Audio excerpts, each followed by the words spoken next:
ஓடு ஆறே வா ஓடு ஓடு சூப்பர். ஓடு ஓடு இப்ப ஓடு தெரிஞ்சுக்கிட்டியா வேட்டைக்கார வரேன்னு சொன்னாரு. விஜய் ஏன்னா சார் ஓடுங்க கடவுளுடைய கர்நாடகத்துல வேட்டைக்கார அவதாரம்னு? போய் வேட்டையாடு. உண்மைக்குமே சொல்றேன். பிரேமலதா மேடம் சொன்னாங்க என்னது, அவர் பாட்டுக்கும் ரீல்ஸ் உலகத்துல வாழ்ந்துட்டு இருக்க மாதிரி சினிமாவிலேயே இருக்கிறோம்னு நினைச்சுக்கிட்டு அவர் பாட்டுக்கு சினிமா தியேட்டர்ல போய் படம் பார்த்துட்டு இருக்கிறாரு. மழை வரல, என்ன பண்றதுன்னு தெரியல, அப்படி இப்படின்னு சும்மா ஏதாவது குறை சொல்லணுமேன்னு சொல்லிட்டு இருந்தாங்க. இப்ப பாத்தீங்களா, காவிரி மடை திறந்த வெள்ளம் போல பாய்ந்து உடியாருது. அதுக்கு ஒரு வசனம் இருக்குது பைபிள்ல, ஏழைக்கு இறங்குகிறவன் இறைவனுக்கு கடன் கொடுக்கறான்னு சொல்லிட்டு. அப்ப வந்து இறைவனுக்கு கடன் கொடுக்கறான்னு சொன்னதுனால இறைவனுக்கு கொடுத்தத 3 மடங்கா திருப்பி கொடுப்பாராம். 1 மடங்கு இல்ல, 3 மடங்கா.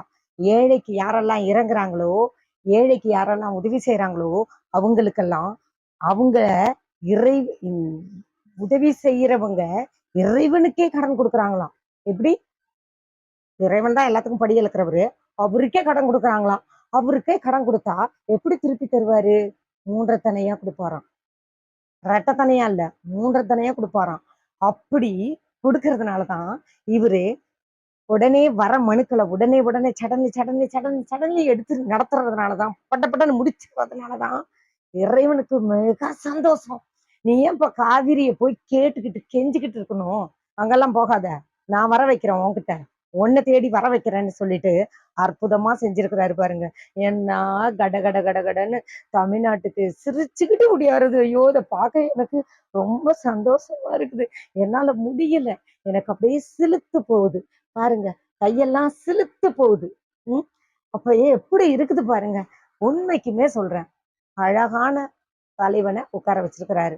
நான் அவர் உட்கார்ந்த ஒரு வாரத்துல சொன்னேன், அற்புதமான தலைவனை கடவுள் உட்கார வச்சிருக்கிறாருன்னு. இப்ப மறுபடியும் மறுபடியும் சொல்றேன், அறிவான அறிவை கொடுத்து, ஞானத்தை கொடுத்து, புத்தியை கொடுத்து, இந்த இது இப்படி இப்படி செய்ய, அப்படி எப்படி பண்ணுன்னு சொல்லி தெளிவா நடத்திட்டு இருக்காரு இறைவன். அற்புதமான ஒரு ஆண்டவருடைய படைப்பு நிமித்தமா அவரை அழகா உட்கார வச்சு, அவரை ஜெயிக்க வச்சு, அவருக்கு எல்லாமே செஞ்சு இப்ப சூப்பரா போயிட்டு இருக்குது பாருங்க.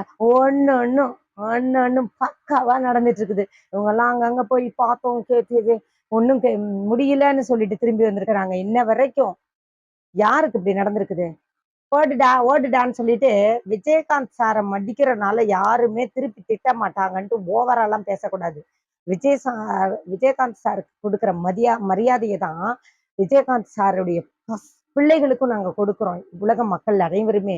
ஏன்னா அவர் ஒரு அற்புதமான ஒரு மனுஷர் விஜயகாந்த் சார்.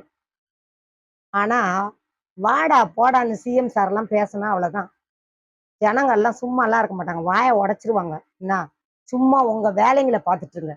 அற்புதமா ஒரு மனுஷன் அழகா நடத்திட்டு இருக்கிறாரு. கடவுள் கொடுத்த அவதாரம் தான் அவரு, சத்தியமா சொல்றேன். நீ நினைப்பதற்கும் கேட்பதற்கும் மேலாக அதிசயங்களையும் அற்புதங்களையும் செய்வேன்னு சொன்ன தேவன் அப்படியா சிஎம் சாருக்கு பக்காவா செஞ்சிட்டு இருக்கிறாரு. இனிமேலும் செய்வார். பாருங்களேன், போக போக இன்னும் பாருங்களேன் எப்படி என்னென்ன நடக்க போகுது, அற்புதங்கள் அதிசயங்கள் என்னென்ன நடக்க போகுது. இப்போ பேசுகிற தூற்ற வாய்கள் அத்தனையும் ஐயோ இன்னைக்கு நான் தெரியாமல் தப்பாக பேசிட்டேன்னு சரணடையும் காலம் வந்துக்கிட்டே தான் இருக்குது. இனியும் வரும். நிஜமாக சொல்கிறேன், உன் நினைவுகள் என் நினைவுகள் அல்ல, உன் வழிகள் என் வழிகள் அல்ல. நீ நினைப்பதற்கும் கேட்பதற்கும் மேலாக நீ நினைத்த மாத்திரத்தில் உனக்கு ஜெயத்தை கொடுக்கிற தேவன் அப்படின்னு ஆண்டவர் சொல்லியிருக்கிறாரு. நிச்சயமாகவே அவர் நான் என்ன பண்ணுவேன் அப்படின்னு ஒரு சின்ன யோசனை கூட யோசித்துருந்துருக்கலாம்.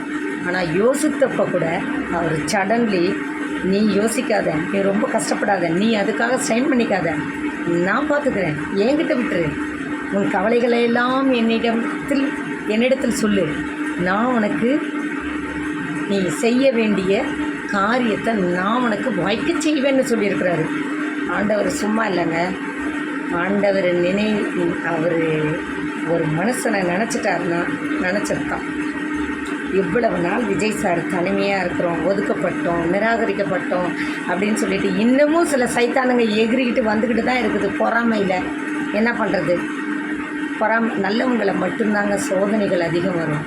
சோதனைகளை சகிக்கிற மனுஷன் பாக்கியவான். அதனால் விஜய் சார் பாக்கியவான், நீதிமான்.